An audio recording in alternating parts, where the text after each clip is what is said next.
Do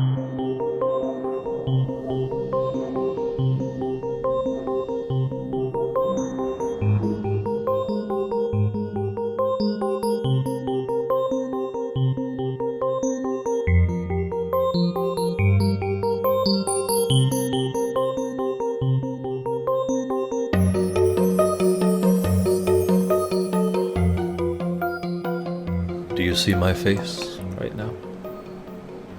I just finished watching this episode. I know that's not unusual. Usually I just finish watching it a few minutes before I start recording. Throat still hurts. Because I've been crying. And yelling. Yelling happened too. Where to start? Where to start? 3 big points, I think.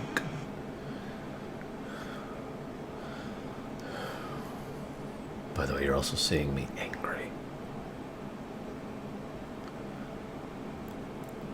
One of the most common things in real life and in fiction is growth from tragedy.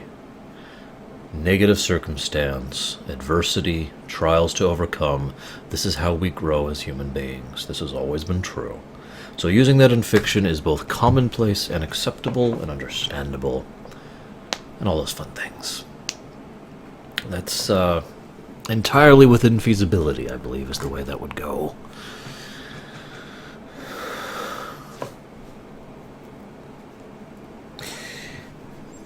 The one thing that always has to be understood is the usage of, well, the most common phrase used to explain what I'm trying to elaborate on is good taste. In other words, the idea here is know where the line is and never cross it. I talked about this briefly back in The Darkling with regards to not crossing the boundaries of good taste in with regards to the the Darkling's perversions. One of the old things they used to say, in Hollywood especially, is never work with children if you don't have to. Never work with animals if you don't have to. And if you're going to kill a kid, you got to be real careful about that. This is actually not just true in Hollywood. That's actually one of the most common sayings in fiction. By the way, sorry, I just kind of spoiled the ending for you. A child dies. Now, it's a holographic child. But it still matters for reasons I'll go into in a moment. So if you're going to do something like that, you don't just go into that casually. And you don't just do it for shock value. This is not Call of Duty Modern Warfare 3. You do not kill a dude, his wife, and their child for absolutely no reason other than shock value. If you're going to do something tragic, do something with it. Don't just sit there and say, you should feel sad. One of the most common phrases I hear, I believe Sci-Fi Debris himself brought this up as well, with regards to this episode, is it's the episode that makes you cry with a gun to your head. Because it just goes straight in for the most tragic thing that most people have the capacity to think about. Now, I only have one daughter, but I also have a niece and several little cousins and other younger than me people who I care about deeply. And I've seen a lot of them go through some pretty scary things. With the exception of Minnie-san, she's actually been fine. But the point being, it's not that hard to envision something like this happening to one of them. And so this hits people like me like a gun to the face. Because it's just going straight for that impact of it. Now, the thing about this is, you could be sitting over there arguing with me, which I'm actually expecting to see a few of these in the comments, people arguing against my point, because, well, it was done for a point, Arsh. They bothered to do this to show the Doctor's growth, to help us understand we have to have the bad with the good, etc., etc. I disagree with that for several reasons, but before I get into those, I want to talk about the one thing they did right. If you're going to have something tragic happen to someone, you need to do one of two things. You need to build up to it, which they didn't do here, or you need to have it happen to someone who is already built up in general, aka a character or characters we care about. To use Voyager as a specific example, if something like this happened to Harry Kim, it wouldn't have anywhere near the impact. If something like this happened to Neelix or Chakotay, characters that aren't really well established, hell, even B'Elanna hasn't really started her character arc yet, not really. So if it happened to any of these characters, or Ensign Lynch, remember him? It wouldn't have had anywhere near the impact, but it would happen to the Doctor.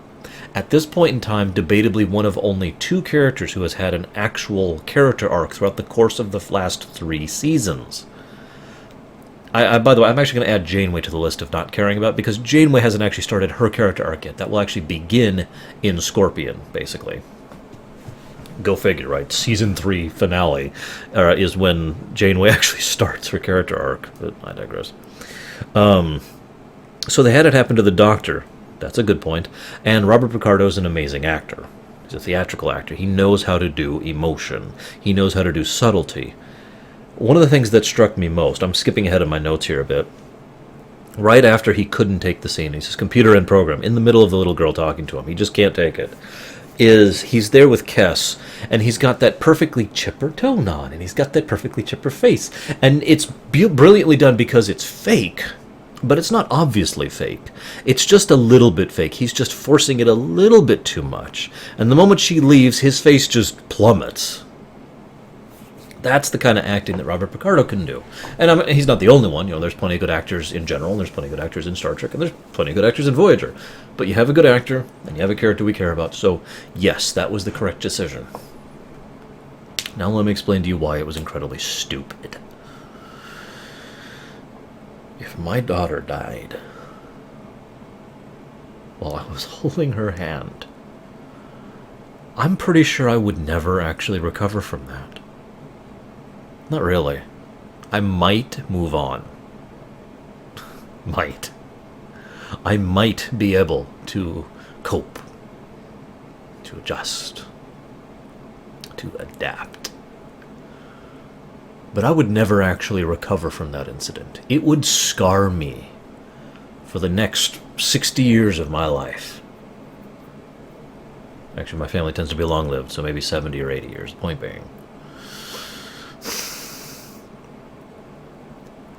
When is this ever mentioned again in all of Voyager? What impact does this have on the Doctor?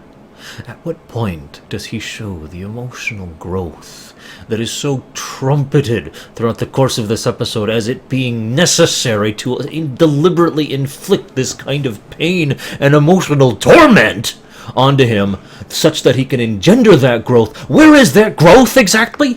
Where does it happen? Oh, that's right, I'm sorry. Rhetorical question. Never! It literally never comes up again.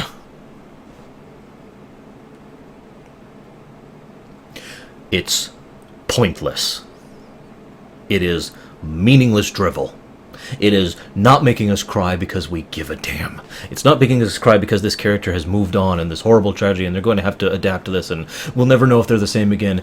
It is making us cry because it's holding a gun to our head. And as soon as we cry, they take the gun away and none of it ever mattered.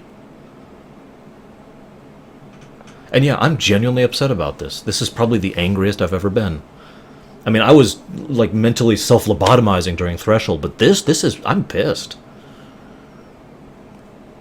This ties into what I was just talking about, actually, back in Before and After, which I actually recorded a couple weeks ago, or I guess a week ago.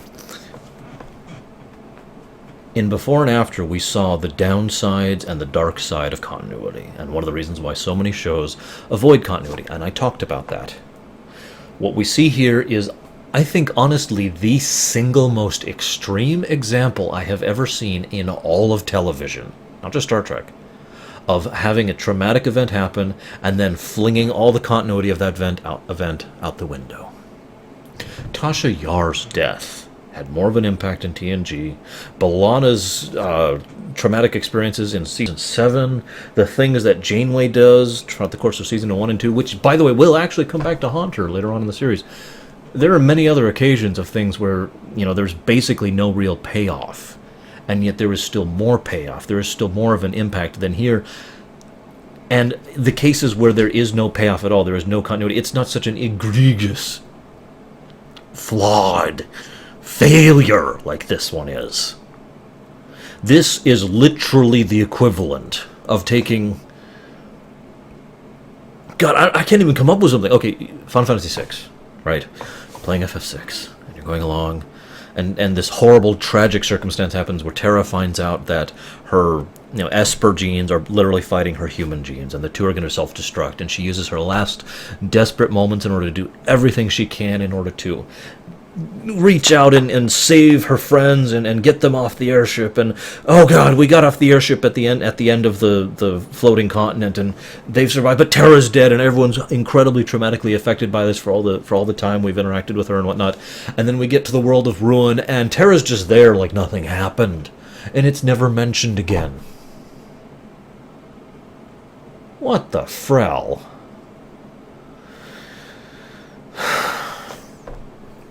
It's a pity, because overall this is an extremely well-constructed episode. Well-written, well-performed, well-directed. But the tragedy means nothing and doesn't accomplish anything. Even in the episode, it accomplishes nothing. I'm going to explain why here really quick. Now, this is really important, okay? I got to make this point. Okay? The Doctor... I make this note later on. The Doctor treats this family thing seriously, okay? He sticks with it. They change the program on him. He's incredibly upset about it, but he sticks to his guns. He does the best he can, and he refuses to back off on it. He says, no, this is my family, and I'm treating them as if they're my family, okay? Now, that is an incredibly important perspective to have, because it means... even though this is a merely holographic family, which will never be seen again, but even just in the confines of the episode, even though this is a holographic family that he literally designed and built, to him, the real being, the sentient being, they matter to him, okay? That point right there is incredibly important, and you must keep it in your mind, okay? The reason it has such an impact on him is because they matter to him. The reason he couldn't bring himself to go through it the first time is because they matter to him. The reason he couldn't bring himself to just rewrite the program is because they mattered to him. The reason he grieved so horribly, the reason he yelled at Tom, it mattered to him, okay? That's important.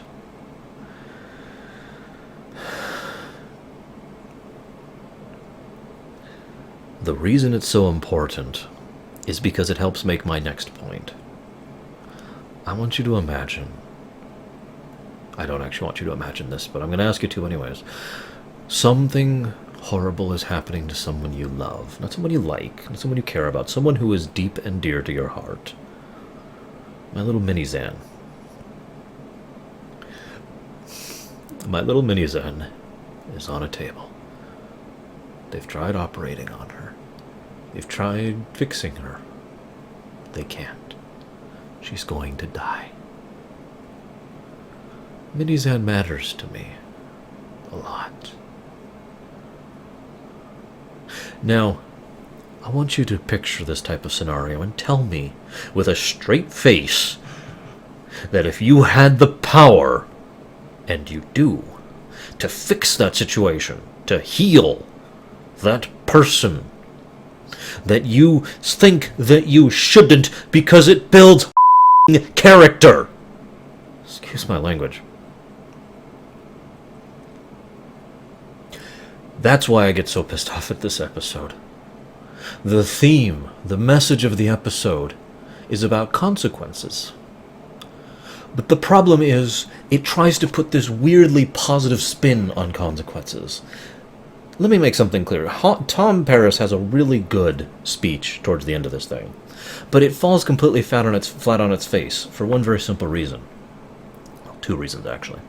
The first reason is very, very blunt. There's an old saying, that which does not kill me makes me stronger. And that is basically what Tom is saying. We grow through adversity. We grow through pain. We grow through negativity. We adapt, right? I've already talked about this. That saying is wrong. That which does not kill me does not make me stronger.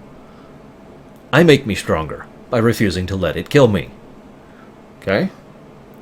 I am the one who makes me stronger. I am the one who adapts. I am the one who improves upon myself mentally, emotionally, physically, whatever is required in order to survive. Okay? My point here is that Tom's big argument is about the fact that life happens, but it falls flat on its face because of this second point. This is being done deliberately to the Doctor. And he is being encouraged to go through with it because it builds character, because he can grow from it.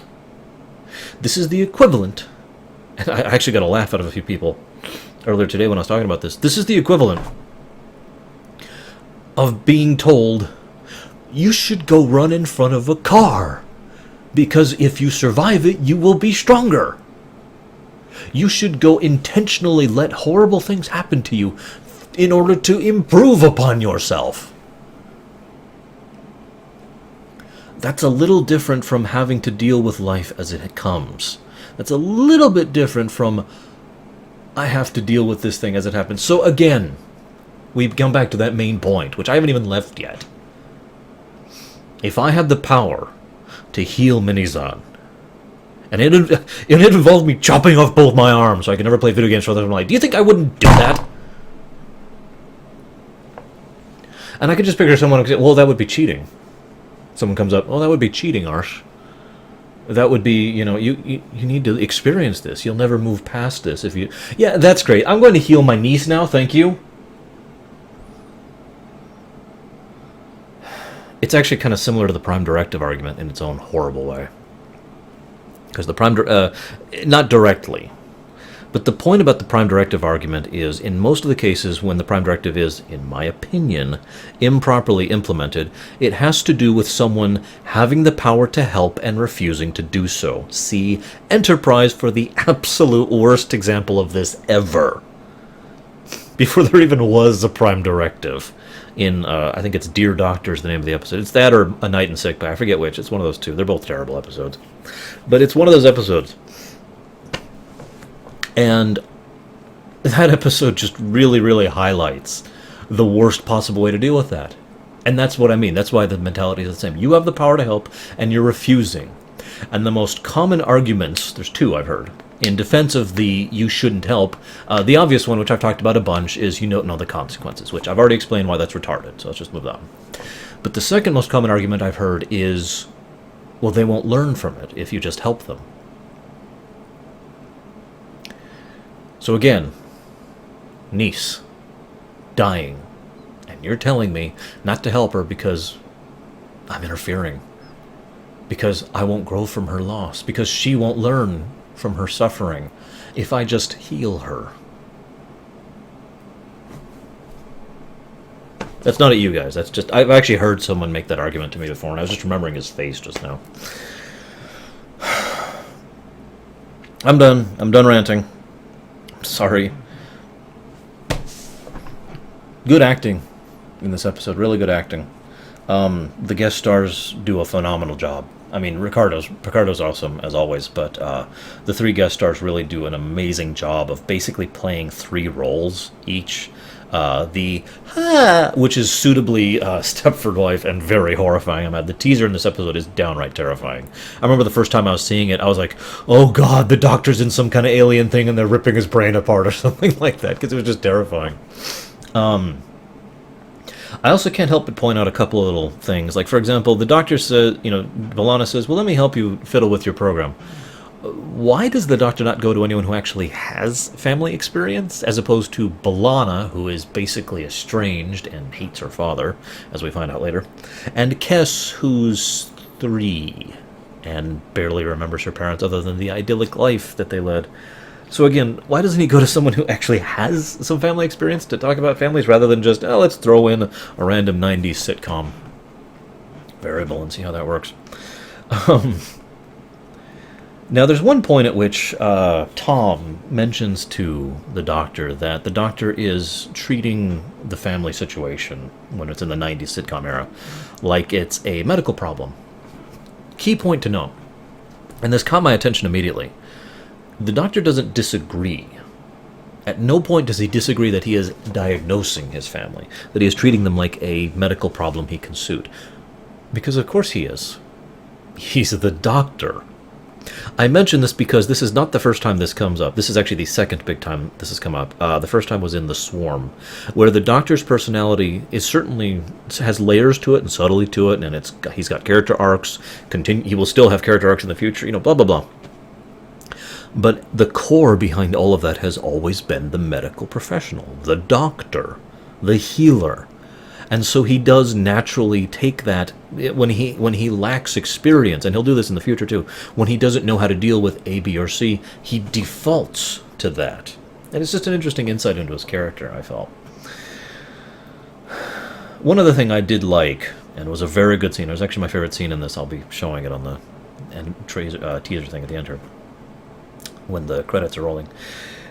When he approaches his family with authority at every opportunity because he's the head of the household, and in his programmed lack of knowledge about how families work, that means he is the commanding officer, which is something he can understand as a Starfleet programmed medical program, right? The first time he finally drops that facade, the first time he finally stops treating them like his subordinates, and stops treating it like he is in authority, and is just honest about himself, about his intentions, and what he's doing and why, that's when he connects with someone. He connects with his daughter, specifically. That's when he finally gets through to someone. And that was awesome. And that's some excellent food for thought there. I also want to talk about 3 more things, real quick. First of all, I just got to give huge props to the CGI team. They did some great work in this episode. They've been getting better pretty much ever since The Swarm, ironically enough. And they did some great shots of Voyager, but most especially the Eddy, which they reused the shot a lot. But when they had Tom inside the Eddy, they had this whole, in-between space and subspace layer thing, which looked amazing. Great job. Really helped sell the episode. And I really like this episode's usage of custom music. They did it mostly for the end scenes when the daughter's dying. But it worked. It worked really well. I can imagine that scene just completely flopping if it had the typical wallpaper music that I've complained about many times there. Last thing to talk about, now that I'm done ranting. I have to decide if I'm going to call this video a lamentation or not. I actually cussed during this episode. I may bleep that out.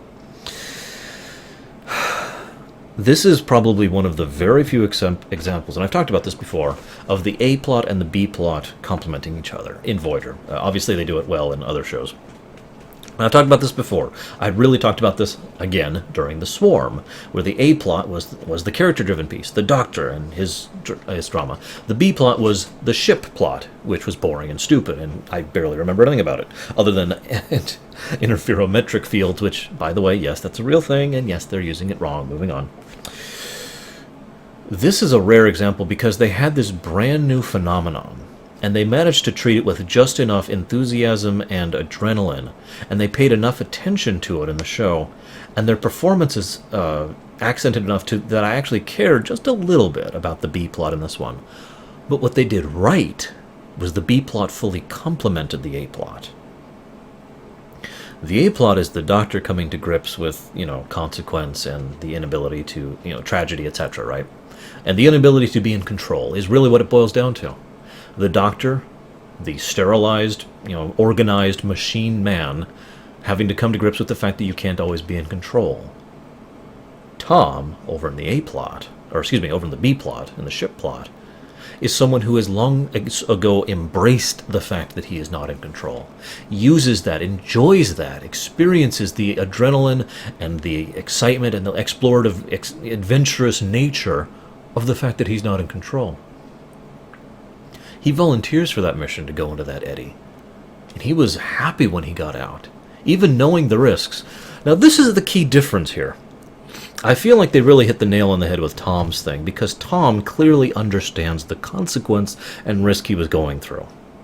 He knows he could have died. He knows Voyager could have suffered severe damage. He knows the consequence, and it shows in his performance. But he still feels like it is worth it, because he has had the experience the Doctor lacks, because he's been through a full life and gone through a lot of things in that life. And in his calculations, that is a fair trade. Risk versus reward. You see how this is obviously designed to complement the A-plot. And the two dovetail nicely. When the two plots collide, they actually matter to each other. The Doctor's outburst to Tom and Tom's speech to the Doctor is brilliant. It's just they got everything about it wrong. But I just wanted to praise that, because that was some really good stuff. Okay. I'm going to go check on the little one, speaking of which, and I will see you guys. What is the next episode? I don't even remember. Whatever. I'll see you guys next time. Next year, actually. So, Happy New Year.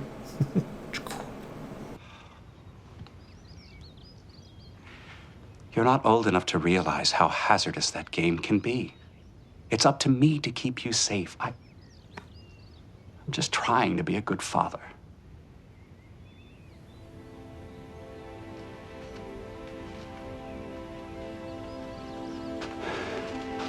If it'll help, Daddy, I'll be on the second team.